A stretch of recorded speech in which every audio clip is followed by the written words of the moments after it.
question, which is from Councillor Bray. Thank you. Before I ask my question, I'm quite sure we will be responding to that consultation, so we will do great. It's a short question, so I'll read it out. At the July executive meeting, the executive resolved to approve a supplementary estimate of £400,000, and this is a quote, to support the site assessments process for the local plan update. That is rather a general statement. What exactly is this additional money being spent on? And please cover in your answer how much of the assessment of all the 260 plus submitted sites it covers. Thank you. Thank you. The supplementary funding is required to assess the opportunities for sustainable development across all of the promoted sites. In particular, it will allow master planning of larger and more complex sites, specifically land around Graiseley, Barkham Square, which is directly north of the current Arborfield Green development, and around Twyford. This will ensure we are fully aware of the opportunities and constraints to sustainable development, including in-depth consideration of infrastructure delivery plans, including a borough-wide infrastructure plan, which is a key message coming from residents. Further consultation on the local plan update will be supported by the detailed assessment of all sites, some of which will be recommended for allocation for specific uses as part of the balanced strategy. I cannot give you the assurance that it will be used for all 263 sites, because some of them are for one house, two houses, etc. So we are spending that money on assessing the major groupings of sites which have been put to us. And as you know, if we do not properly assess those, when we come to be examined in public, if we have simply cast one aside because what we shouldn't be building there because of X, Y, Z, we would not stand up to the developers. No. Do you have a supplement? I do, and David has sort of read into it. I'm very pleased that he mentioned the master planning, because Keith Baker wrote a very interesting letter in the working paper last week, which he suggested that that money was for master planning, although I haven't seen any council documents that say that. What I am concerned about is that you do indeed, for precisely the reason that David has said, have to assess all the sites properly against a set of criteria, otherwise you will be torn to pieces by developers. Is it not prejudging the issue to master plan on some specific large sites before you have done the sustainability appraisals of all the sites? Are you not going to get into trouble from other developers who have other sites who think you are prejudging the issue? No, I don't think so, because we will be looking at all of those points. I mean, if you actually look at the plan of the borough, where the sites are, there are some very large groupings put in there. There are a very large grouping to the north of the 329M, which is a totally unsustainable location, I would suggest, because there's no means of access onto that road. And that is why you will look, we are looking at the sort of major ones. The major ones happen to be the ones that I have read out the names of. There is no alternative to that, but all sites will be looked at from a sustainability point of view and from a point of view of what infrastructure is needed on those. We have, as you know, over the 30 years before this existing plan was operating, we were building on average 800,000 a year. We had 5,000 contribution from each of them. We now get 27 to 30,000 contributions. We got no affordable housing, because it was an amazing fact that if they built 14 houses, they didn't contribute. It was amazing that they all committed that figure. So the sustainability is vital, but we're determined not to, well, first of all, we're determined if we have to build this number of houses, and this is what I would ask people to challenge and question, but if we have to do it, we have to do it in the most sensible way, in the most sustainable locations. Now, hallelujah, because I agree with your last sentence, certainly. Thank you very much indeed. And the next question is from Councillor Imogen Dubé. Good evening, everybody. Good evening. The 200 plus residents of the Towley Road area have recently had one end of their road closed for rebuilding. And this has been scheduled for some time. The residents were largely tolerant and understanding of that schedule. During the month of August, for 3 weeks, the other end of Towley Road was then dug up and patrolled by 3 ray traffic lights. This generated many complaints, as the lights failed and were at times only allowing 2 cars through and effectively trapping the residents into their neighbourhood. More galling, there appears to be no work happening, as the problem was found with planned work and the road was just left with traffic lights. Please could someone explain to me why it was acceptable to schedule this work at the same time as the road closure at the other end of Towley Road?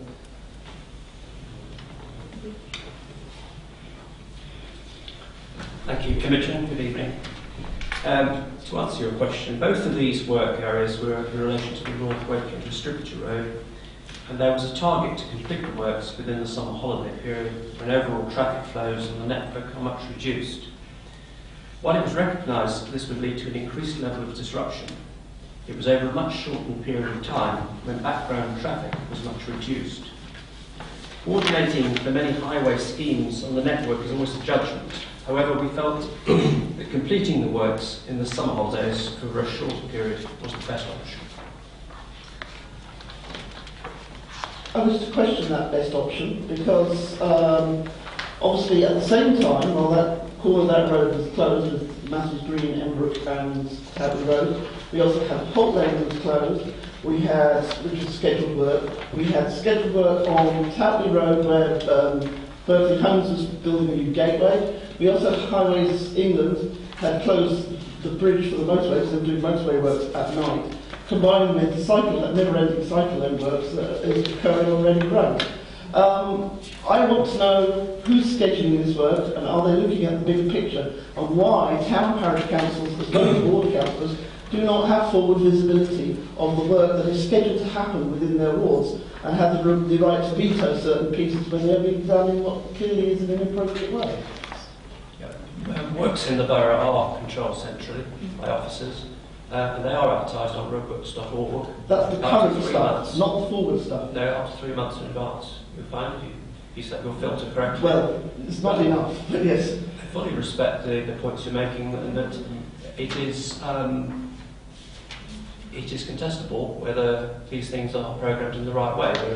There are different views. So I fully respect your position, but that's the one. That's the view that officers came I'm to. elected to represent my ward. In the end, the officers. We have to do the work in the end. We can't let it build up. So it's inevitable that on occasions there will be difficulties with congestion. I'm elected to represent the people of my ward, and that was not a good summer. Thank you. Thank you very much indeed. Okay, on to the main agenda for this evening.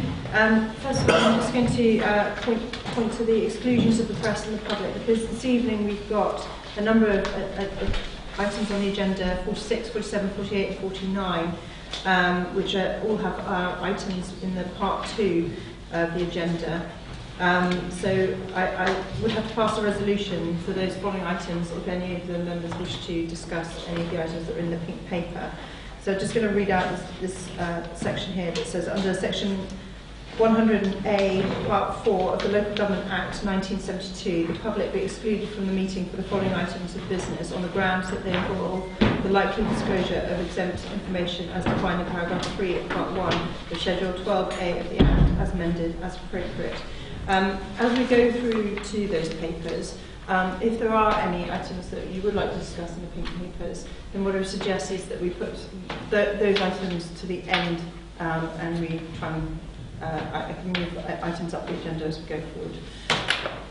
Okay, the first item is the 21st Century Council update, and I'm going to pass over to Councillor Oliver Whittle.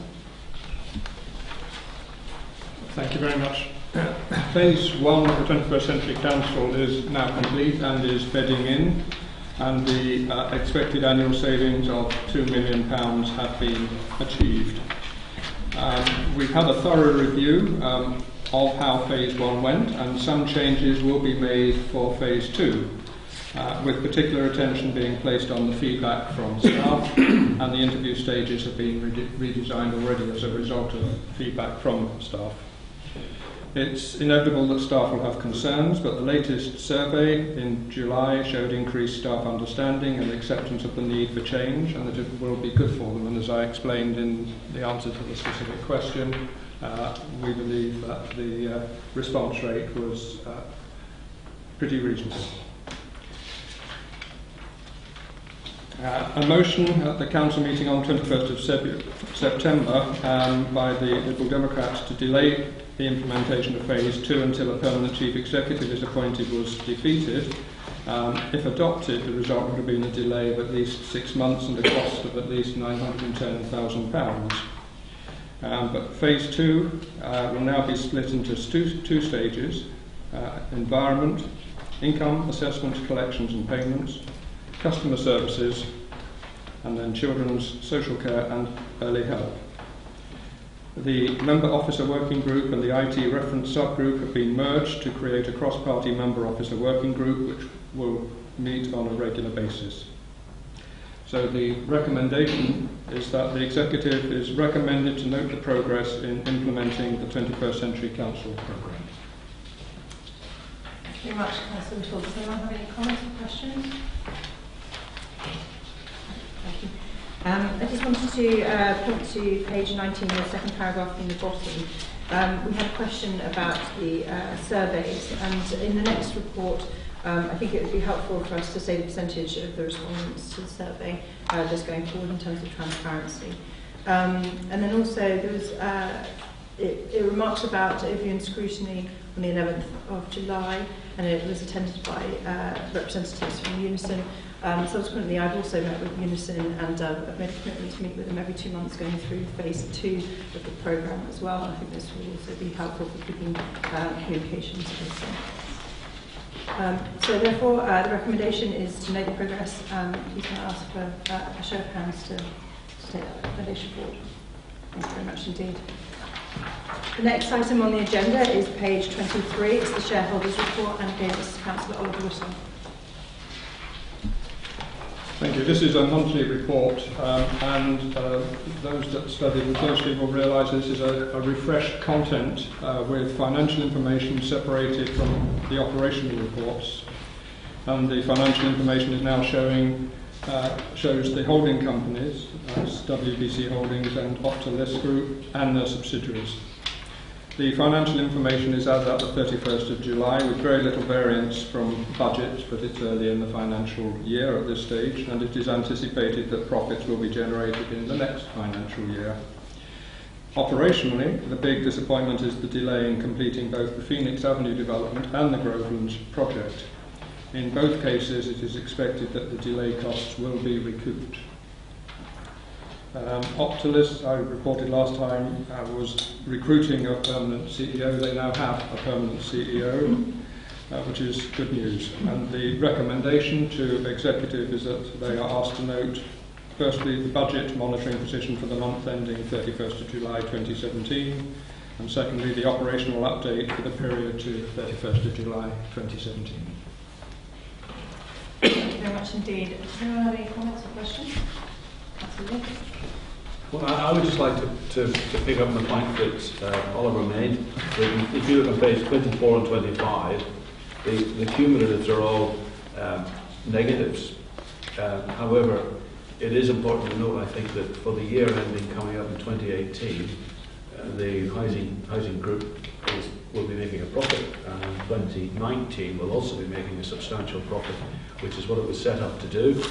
In addition to providing, and if anyone hasn't seen them, I would recommend you go and look at them, the Phoenix Avenue, 68 units, which will be occupied early December, and the Foster's Extra Care unit of 34 is an excellent thing, that which now makes, by the way, 2 extra care homes in Woodley, but sometimes complain they don't get anything supplied to them. They certainly do. And 52 Reading Road, I think, is a brilliant thing, being pushed forward by the Children's Department. So I'd like to congratulate the companies on what they have done. Thank you. Also, I'd like to congratulate Oliver on the new format of this report, because it's much clearer and much more transparent for everybody to read, and especially for our residents as well. I think it's much better. I am really disappointed about the delays, and particularly because they're down to our contractors. One's Hill being for Phoenix, and secondly about the lift for Foster's. The lift was ordered over a year ago, and we've been really badly let down there. German engineering. Sadly, yeah. What can I say? And lastly, I'd like to take this opportunity to formally welcome the new CEO, Martin Farrow, to Optalis. And I hope that he has a very successful time with us at Optalis. So just the Executive is asked to note the budget monitoring position for the month ending 31st of July 2017 and the operational update for the period of 31st of July 2017. So So if you could raise your hands if you agree to the recommendation. Thank you very much indeed. So the next item on the agenda is item 43, it's the Woking Borough Council Childcare Sufficiency Strategy, and over to Councillor Mark Ashton. Thank you, Chair. We as a local authority have the statutory duty to ensure there's sufficient childcare to meet the needs of our working families. And from this month, this includes 30 government-funded free hours as a universal entitlement to working parents. We manage a government grant for this 30-hour entitlement and do everything we can to facilitate the delivery. The research for this strategy shows that providers are responding positively to this entitlement and are developing offers to enable parents to secure the additional childcare. It highlights 3 capital projects already underway to increase the provision, but also reinforces the need to encourage private, voluntary and independent sector providers to increase supply within the fees now available. I'll be highlighting Woking Borough Council putting this strategy into action later in our agenda item 49 tonight. So I ask you to please approve this strategy tonight and be reminded that it's a great guide to use in your own wards. Thank you. Thank you, Mark. Does anyone have any comments or questions? No, okay. I just wanted to also reiterate this is really good news for our families who wish to access the additional 15 free hours on top of the 15 hours that already exist. Over the summer 2016, over 14,000 families took up that entitlement, which is quite something, I think, for our area. And also I just wanted to say we have a press here this evening and point you to page 56, to the list of the eligibility criteria for 3 to 4-year-old provision, and also to page 41 for the criteria for 2-year-old free funding.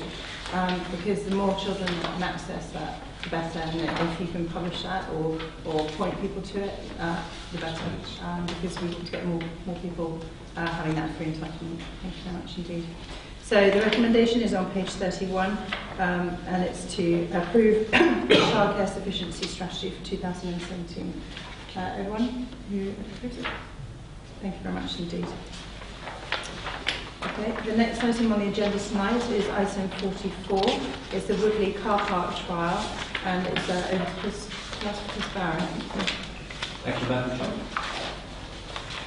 When Woking Borough Council introduced evening and Sunday charging in our car parks last year, Woodley Town Council expressed the view that they would prefer alternative tariff.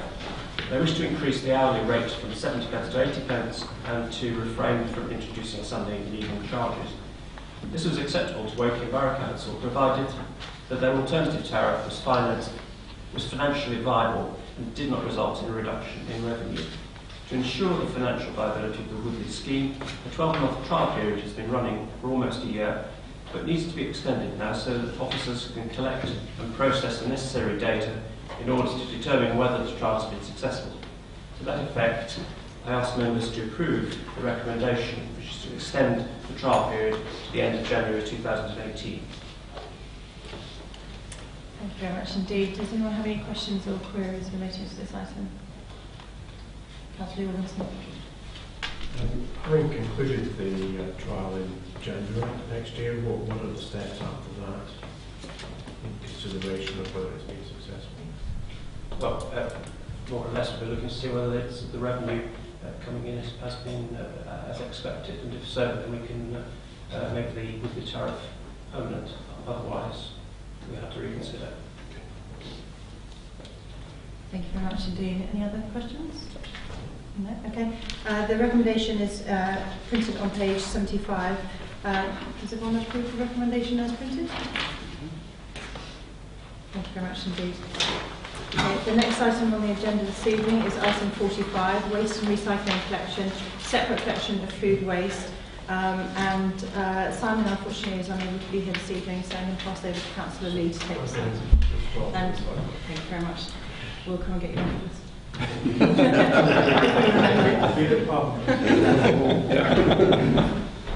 Right, thank you very much.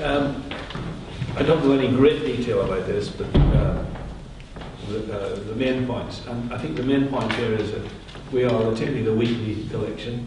This is not changing. We're not going to fortnightly, we're not going to 6 weekly as some areas have.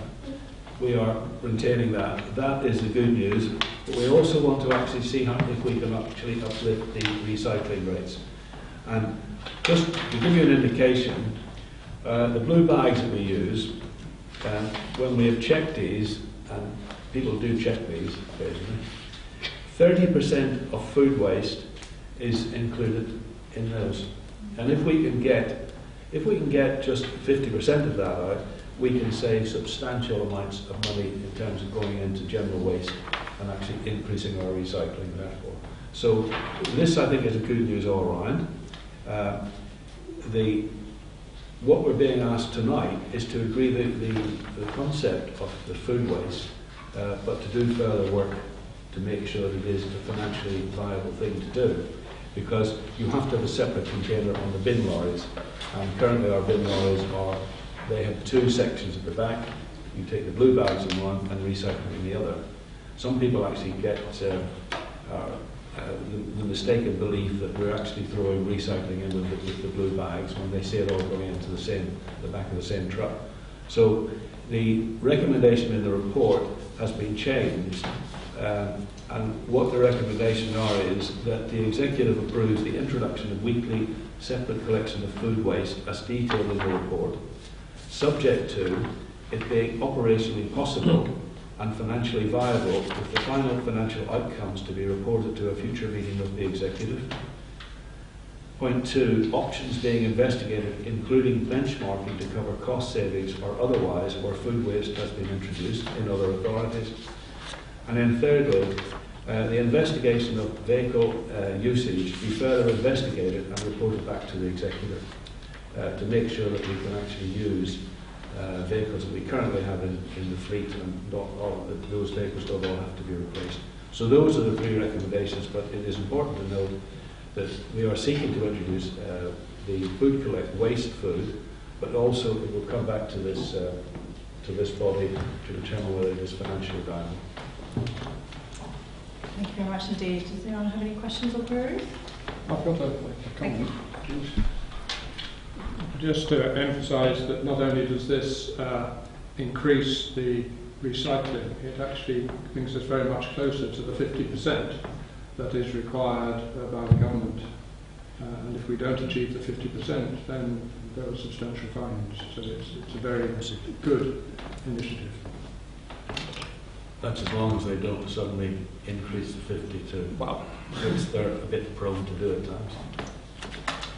Thank you. I think it's also worth pointing out on page 81 that we're aiming to collect additional materials as well going forward, such as pots, tubs, trays, because there are a certain number of things that we are not currently recycling, and we're aiming that going forward we would like to start to do that as well.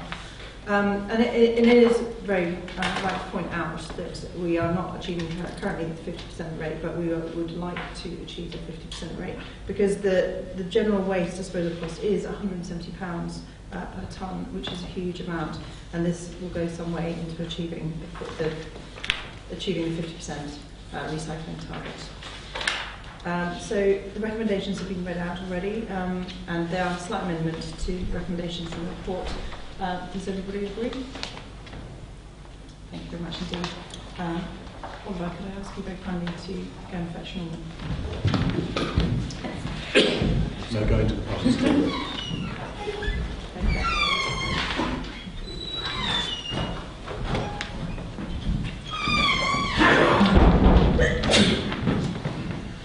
Very much indeed.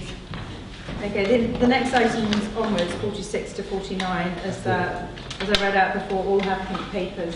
So if you do have any questions on the pink papers, then please can you indicate, and I will save that item until the end, where we can exclude the public and press. So the next item on the agenda is item 46. It's Peach Place Residential. It's page 87 to 95. And this item is going to be taken, I believe, by Julian and possibly Stuart.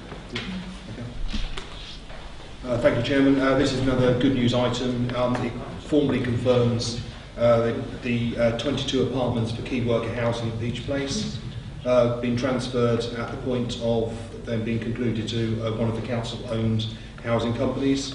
The provision of the funding model in the Section 106 receipts, the proposed tenure, and then just in case there are any amendments going forward, that will be delegated to you as the leader of the council and to the chief executive. But I think this is a good news story. It confirms key worker housing for people that we need in the borough. I'm happy to take any questions.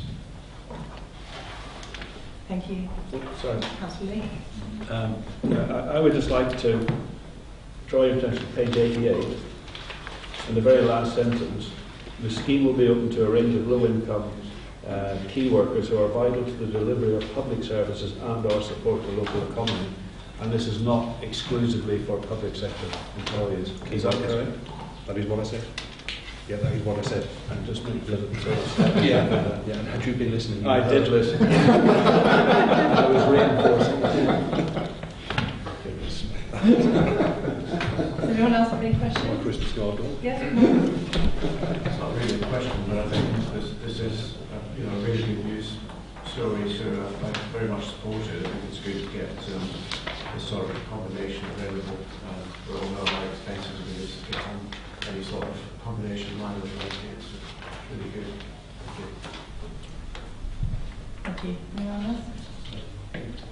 No, I just want to reiterate, it is a delivery of 22 units right in the middle of the town centre, close to really good transport links, and it is to provide key worker housing. So this, when it's finished, will be a really, really good story and a great record for our delivery of housing for this council. So I'd like to make the recommendations on page 87 as listed 1 to 4.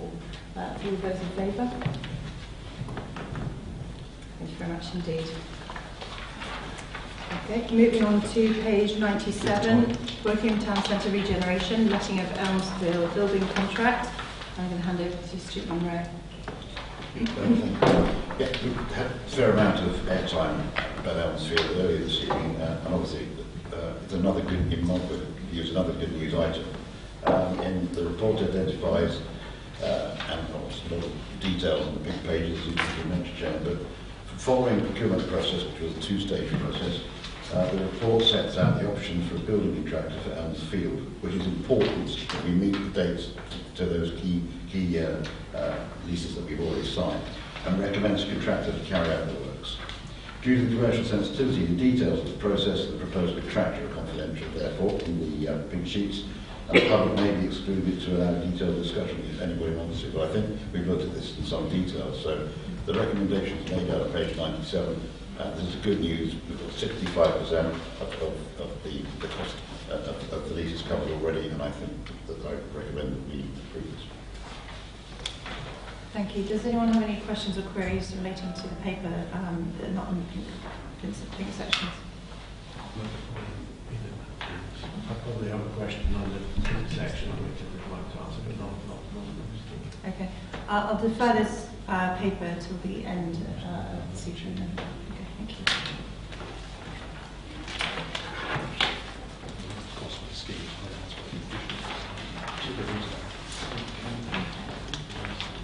Okay, the next item on the agenda is item 48. It's the Property Portfolio Investment Strategy, and it's page 107 in the agenda. And I'm going to hand over to Oliver Whittle and Councillor Stuart Munro more for this paper.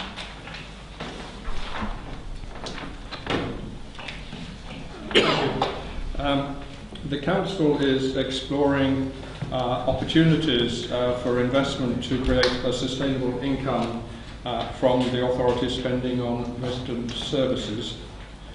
This report proposes a strategy for two types of investment. It's development on council-owned land and also purchasing and or developing assets that can generate an income or can be resold at a profit. It's very important as we go forward. We know that we're leading up to having some very tight funding, and this is a proposal that is coming forward to help ease the pain that we're going to be going through. We can't just rely on 21st Century Council, we have to do other things as well. In order to limit the risk and uncertainty, the Council would seek to acquire a range of property types, sizes, building conditions, locations, covenant strengths and so forth, so that we have a very much spread risk and balanced portfolio, and our first priority is the development of our own land. So if there are no questions, there are 5 recommendations which I can read out, or we can take a standing. I don't know, you wanted to add anything to it? No, I think Oliver's covered it very succinctly. I mean, we have to take control of revenue-producing opportunities to protect us from not just tight government funding, but actually negative funding in 2 years' time. So I would recommend this report to the executive. Thank you. Does anyone else have any questions? Again, I've got a question on the big pages on this one, I'm afraid. Okay. Thank you very much indeed. Does anyone else have any questions that are on the white papers? No. Okay. Again, I'll take the paper later on. But just before we move on, what I would like to say, whilst we still have people here, is that the council does have a really strong record of investment and prudent investments in commercial assets, such as properties within our own borough, and that they are bringing in really good commercial returns. And there are many other councils as well out there that are already have property portfolio investment strategies, and they are already investing in commercial opportunities in order to produce revenue streams that can be used to address some of the ongoing and relentless austerity measures that the government, the local government faces. The financial position is bleak for the next few years for local government, and particularly obviously for us going into a negative revenue support grant in the next year. The reductions in grants, inflation, growth, which is predominantly from our demand-led services, all leads to, over the next few years, a total of £20 million to find. So I think it is prudent that we start to look at other revenue funding streams, and this goes some way to addressing that. So I'll take this paper later on with more questions, and but otherwise we'll move on to the next item later on, which is the property charges to early years providers, which is on page 117, and that's Councillor Mark Ashwell. Thank you, Chair.